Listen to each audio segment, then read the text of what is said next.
Hi friends, welcome to WebChamp. In this video, I'm going to discuss what is the referential integrity, or we can say the cascading referential integrity in SQL. So if you are preparing for the SQL developer position, then this question may comes to you, stating that what is the cascading referential integrity. Okay, so you can simply say it is a database concept, but that ensures, I mean, what for what purpose it is used. So to ensure the data integrity between related table, what does that mean?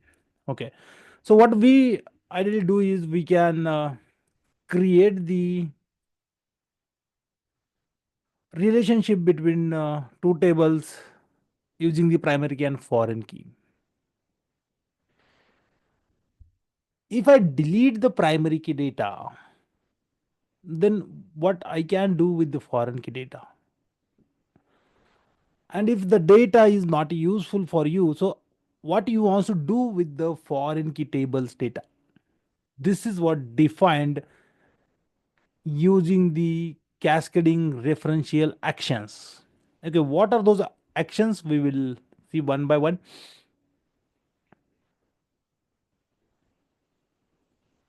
Okay, so first action is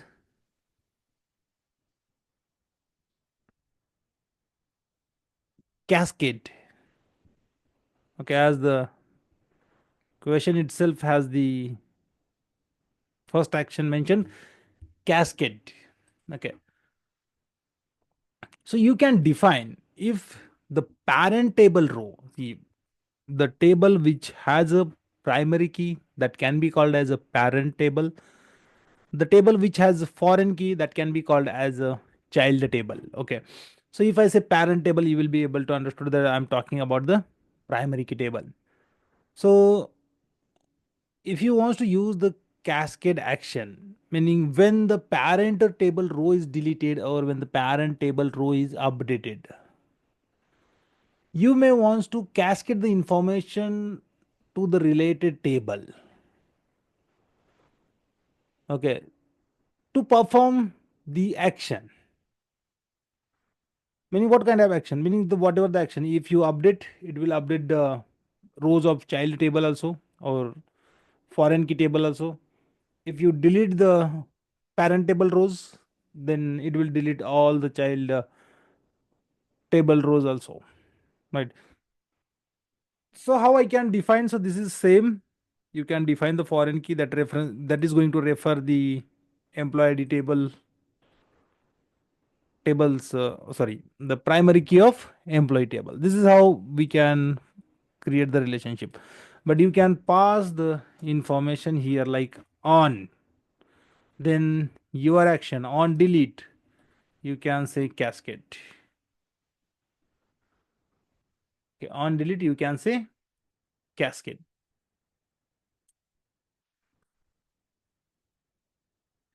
Again, if you want to specify one more, then you can say on update cascade. So if someone goes and delete the row from employee table for any specific ID, let's say 1001 is the ID. For the same ID, it should go and delete all the rows from the child table. Or if someone changes the ID or other details,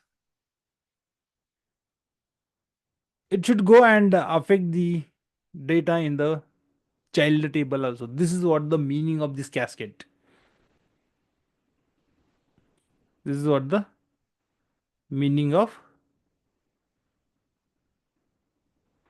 cascade, right? So on delete cascade or on update cascade, you can define as per the requirement.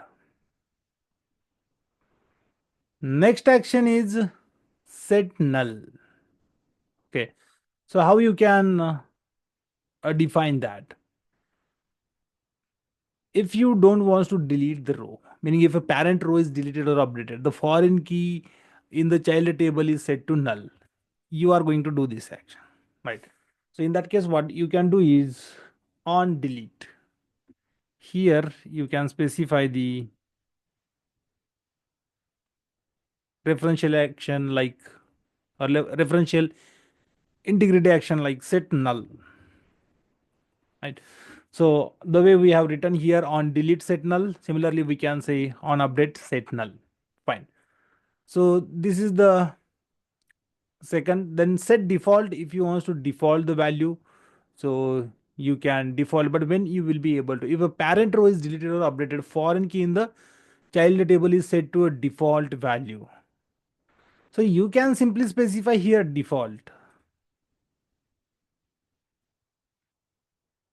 set default.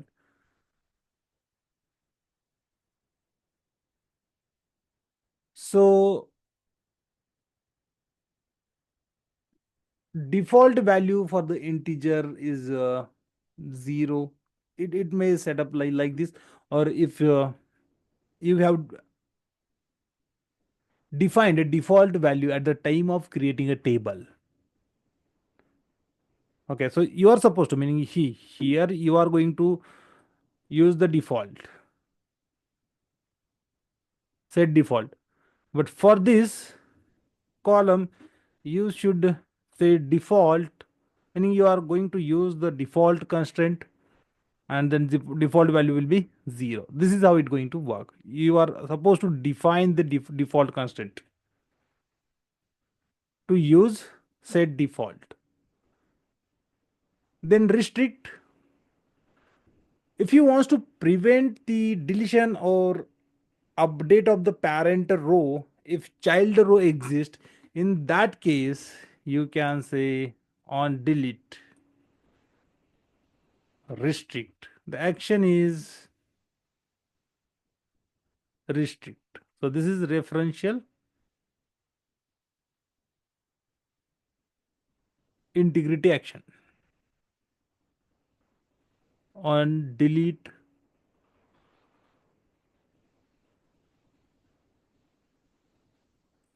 restrict. Okay, then another one is no action. If you don't want to do anything, you can say no action. So if someone has taken some kind of action on the parent table, you don't want to do anything. So no action is very similar to the restrict, but it allows differential constraint checking in some database.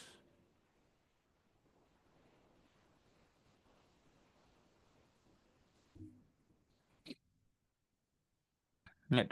So this is how you can use the referential